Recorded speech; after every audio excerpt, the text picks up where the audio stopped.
कथाएं जिनमें बसा है हमारी सनातन संस्कृति का सार, दिव्य कथाओं के भक्ति रस का मूल आधार।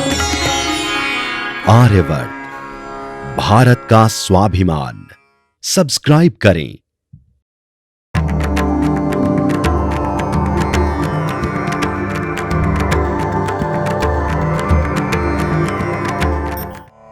अथ कार्तिक महात्म्य भाषा 11वां अध्याय। नारद जी ने कहा, एक समय जलंधर पत्नी सहित असुरों से सम्मानित हो सभा में बैठा था तो परम कीर्तिवान श्री शुक्राचार्य जी वहां पहुंचे, जिनके तेज से सब दिशाएं प्रकाशित हो गईं। गुरु जी को आता देख असुरों सहित सागर पुत्र ने उठकर बड़े आदर से प्रणाम किया। तेजस्वी भृगु जी ने सबको आशीर्वाद दिया और फिर एक दिव्य आसन पर बैठकर सब दैत्य भी यथास्थान पर बैठ गए। और सागर पुत्र ने नम्रता से यह प्रश्न किया, हे गुरु जी, राहु का सिर किसने काटा था? आप हमें यह बतलाएं। इस पर श्री शुक्राचार्य जी ने विरोचन पुत्र हिरण्यकशिपु और उसके धर्मात्मा पौत्र का परिचय देकर देवताओं और असुरों द्वारा समुद्र मंथन को संक्षेप में सब कथा कहकर यह बतलाया कि जब समुद्र से अमृत निकला तो उसे देव रूप से राहु पीने चला। इस पर इंद्र के पक्षपाती भगवान विष्णु ने राहु का सिर काट डाला। यह सुनने के साथ ही जलंधर के नेत्र लाल हो गए। उसने बड़ा क्रोध किया। फिर अपने धस्मर नामक दूत को बुलाकर गुरु का कहा हुआ सब वृतांत सुनाया और उसे यह आज्ञा दी, तुम शीघ्र ही इंद्रपुरी में जाकर इंद्र को मेरी शरण में लाओ। धस्मर जलंधर का बड़ा निपुण दूत था। वह शीघ्र ही इंद्र की सुधर्मा नामक सभा में जा पहुंचा और जलंधर के शब्दों में कहा, हे देवताधम, तुमने समुद्र को क्यों मथा और मेरे पिता के सब रत्नों को क्यों ले लिया? ऐसा करके तुमने अच्छा नहीं किया। यदि तू अपना भला चाहता है तो उन सब रत्नों सहित देवताओं के साथ मेरी शरण में आ, अन्यथा हे सुराधम, मैं सत्य कहता हूं कि तेरा राज्य ध्वंस हो जाएगा। इस पर इंद्र बहुत विस्मित हुआ और कहने लगा, पहले सागर ने मेरे भय से सब पर्वतों को अपनी कुक्षी में क्यों स्थान दिया और मेरे शत्रु दैत्यों की क्यों रक्षा की? इसी कारण मैंने उनके सब रत्न हरण किए हैं। मैं भी सत्य कहता हूं कि मेरा द्रोही सुखी नहीं रह सकता। इंद्र की बात सुनकर वह दूत शीघ्र ही जलंधर के पास आया और सब बातें उसने कह सुनाई, जिन्हें सुनते ही वह दैत्य क्रोध के मार अपना होंठ काटने लगा और देवताओं को जीतने के लिए उसने उद्योग आरंभ किया।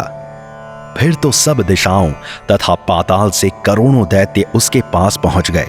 शुंभ निशुंभ सेनापतियों को साथ लेकर जलंधर इंद्र से युद्ध करने लगा। शीघ्र ही इंद्र के नंदन वन में उसने अपनी विशाल सेना उतार दी। वीरों की शंख ध्वनि और घोर गर्जन से इंद्रपुरी गूंज उठी।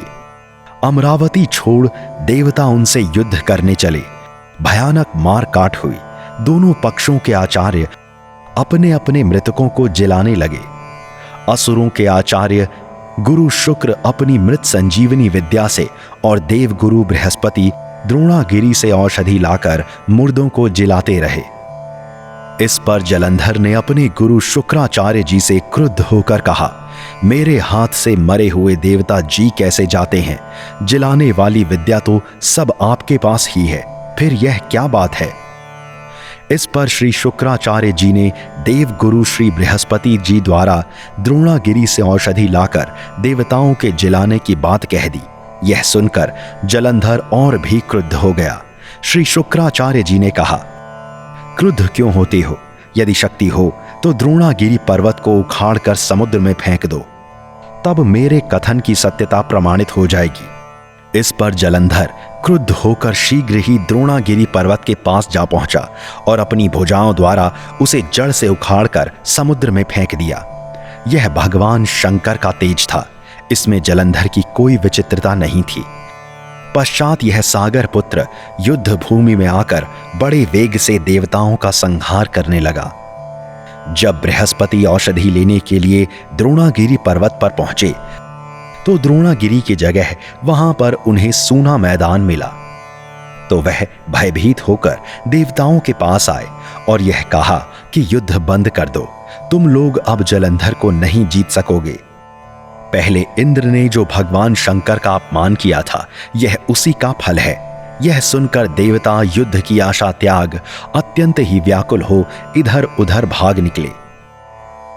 सिंधु सुत निर्भय होकर अमरावती में प्रविष्ट हो गया। इंद्रादि देवताओं ने गुफाओं में शरण ली। 11वां अध्याय पूर्ण हुआ।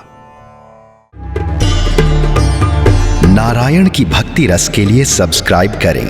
आर्यवर्त, भारत का स्वाभिमान। हमारा सेवा भाव और संकल्प शक्ति है आर्यवर्त। आपके द्वारा बुक करी गई हर पूजन सेवा व सामग्री में से एक हिस्सा गौ सेवा में लगाया जाएगा, जिससे न केवल आपको सुख शांति मिलेगी अपितु गौदान सदृश पुण्य की भी प्राप्ति होगी। दान असंख्य पापों को नष्ट कर देता है। दान ही धर्म का पूर्णत्व और उसका आभूषण है।